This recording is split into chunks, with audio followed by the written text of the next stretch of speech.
Hi hello నమస్తే, నేను కృష్ణాంజనేయులు. కేంద్ర ప్రభుత్వము ఆంధ్రప్రదేశ్కి అన్ని రంగాలలో పూర్తి సహకారం అందించడానికి చేయూతనందిస్తుంది.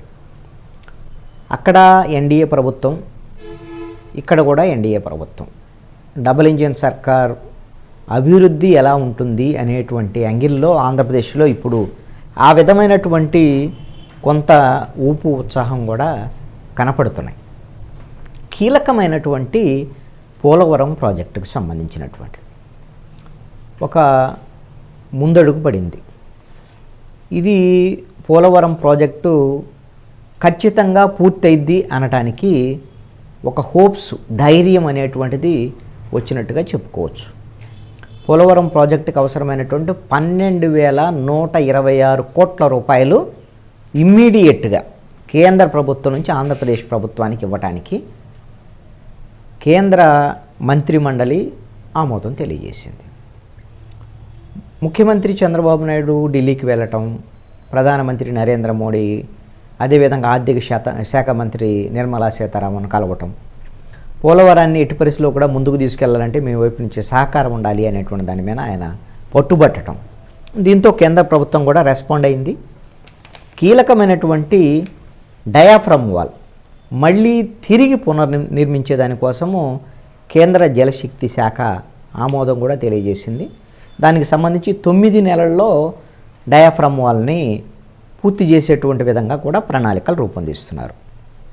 మొత్తము 2017-18లో డిపిఆర్ డీటెయిల్ ప్రాజెక్ట్ రిపోర్టుకు సంబంధించి డిపిఆర్ 2 ప్రకారంగా పోలవరం ప్రాజెక్టుకి 55,548 కోట్ల రూపాయలు ఫైనల్ చేయడం జరిగింది. దాంట్లో ఇప్పటి వరకు అంటే ఈరోజు వచ్చినటువంటి 12,126 కోట్ల రూపాయలతో కలుపుకుంటే 25,000 కోట్ల రూపాయలు కేంద్ర ప్రభుత్వం నుంచి మనకు అందినట్టు. ఇక రావాల్సింది 30,000 కోట్ల రూపాయలు. ఈ విషయంలో ఈ 30,000 కోట్ల రూపాయల పునరావాస ప్యాకేజీ ఉంది. ఇవన్నిటిని కూడా పూర్తి చేయడానికి ఆ 30,000 కోట్ల రూపాయలు కూడా కేంద్ర ప్రభుత్వం నుంచి మనకి సహకారం అందించాల్సి ఉంది. ముందు ఇప్పుడు ఇమ్మీడియట్గా పనులు ప్రారంభించడానికి కావాల్సినటువంటి నిధులు ముందస్తుగానే రిలీజ్ కావటం. ఇప్పటి వరకు ఎలా ఉంది, రాష్ట్ర ప్రభుత్వం పనిచేసిన తర్వాత కేంద్ర ప్రభుత్వం వాటిని రీఎంబర్స్ చేస్తుంది. కానీ ఈసారి పనులన్నీ ఆగిపోయి ఉన్నాయి. గత ప్రభుత్వం హయాంలో 5 ఏళ్ల పాటు పనులు పడకన పడేశారు.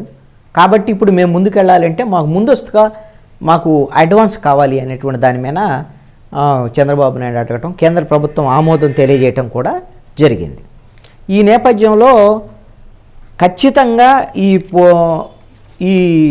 కేంద్రం నుంచి సహకారం అందుతున్నటువంటి నేపథ్యంలో 2027 మార్చి నాటికల్లా పోలవరం పూర్తి చేసేటువంటి ఒక ధైర్యము వచ్చింది మాకు. ఆ విధమైనటువంటి షెడ్యూల్ను కూడా మేము తయారు చేస్తున్నాం అనేటువంటి విషయాన్ని ముఖ్యమంత్రి చంద్రబాబు నాయుడు చాలా స్పష్టంగా ఈ రోజున విలేకరుల సమావేశంలో చెప్పారు.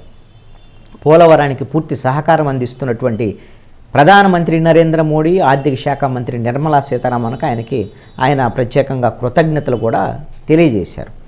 అయితే గత ప్రభుత్వ హయాంలో పోలవరం నిర్లక్ష్యం చేయటమే కాదు, పోలవరానికి సంబంధించినటువంటి కేంద్రం నుంచి వచ్చినటువంటి నిధులు కూడా 8,000 కోట్ల రూపాయలు కేంద్రం నుంచి నిధులు వస్తే, అంటే గతంలో చేసినటువంటి పనులతో కలిపి రీఎంబర్స్తో కలిపి వస్తే కేవలం 4,167 కోట్ల రూపాయలకు మాత్రమే వాళ్ళు పనిచేశారు. అది కూడా సకాలంలో పనులు జరగలేదు, నిర్లక్ష్యం వహించారు. అందుకనే డయాఫ్రమ్ వాల్ దెబ్బతిన్నటువంటి పరిస్థితి ఉంది.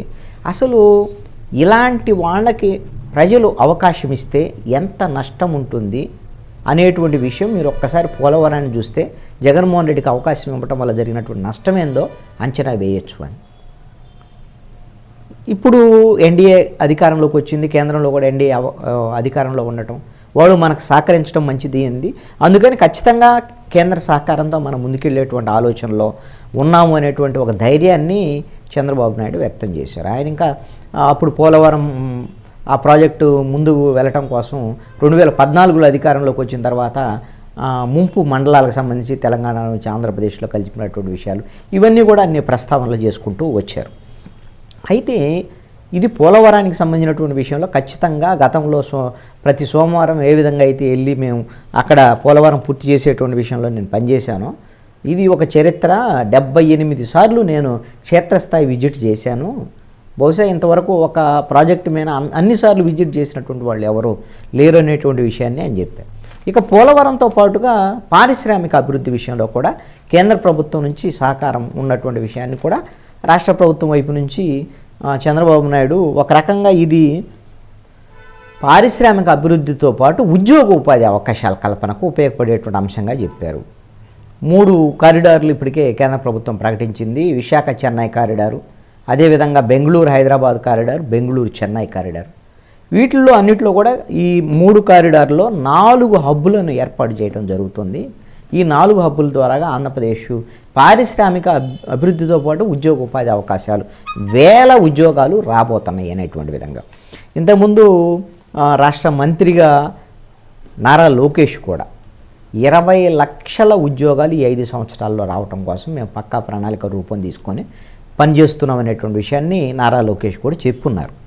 ఈ రోజున ఆంధ్రప్రదేశ్కు సంబంధించి కడప జిల్లాకు సంబంధించినటువంటి కొప్పత్తి పారిశ్రామిక హబ్బు ఇది 2596 ఎకరాల్లో రాబోతుందండి. దీనికి సంబంధించి 54,000 మందికి ఉద్యోగ ఉపాధి అవకాశాలు ఈ కొప్పత్తి పారిశ్రామిక హబ్బు ద్వారాగా రాబోతుంది అనేటువంటిది ఒక అంచనా.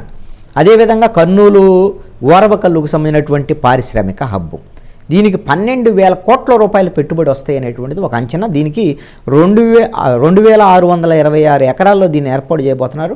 45,000 మందికి ఉద్యోగ ఉపాధి అవకాశాలు దీని ద్వారాగా రాబోతున్నాయి. దీంతో పాటుగా కృష్ణపట్నం హబ్బుకి ఇప్పటికే అనుమతి వచ్చింది. అదేవిధంగా నక్కపల్లి ఫార్మా హబ్బుకు సంబంధించినటువంటి దానిలో టెండర్లు పిలుస్తున్నటువంటి పరిస్థితులు కూడా ఉన్నాయి. ఇవన్నిటిని కూడా ఇవి కాకుండా ఇంకా 2 హబ్బులకు సంబంధించినటువంటి విషయంలో ఇప్పటికే కేంద్ర ప్రభుత్వం అనుమతించి ఉంది అనేటువంటి ఇవన్నిటిపైన కేంద్ర ప్రభుత్వ సహకారానికి ఖచ్చితంగా కేంద్ర ప్రభుత్వానికి రుణపడి ఉంటాయి. ఇది అభివృద్ధి విషయంలో కేంద్ర ప్రభుత్వం అందిస్తున్నటువంటి సహకారంతో మరింత ఉత్సాహంగా ఆంధ్రప్రదేశ్ ప్రభుత్వం ముందుకెళ్లేటువంటి ప్రయత్నం జరుగుతుంది అనేటువంటి విషయాన్ని చంద్రబాబు నాయుడు చెప్తున్నారు. ఆంధ్రప్రదేశ్లో ఒక రకంగా గత 5 ఏళ్లలో ఉద్యోగ ఉపాధి అవకాశం లేదు, పారిశ్రామికీకరణ కూడా లేదు. ఈసారి కొంత ఆ వైపుగా వేగంగా అడుగులు పడుతున్నటువంటి పరిస్థితి.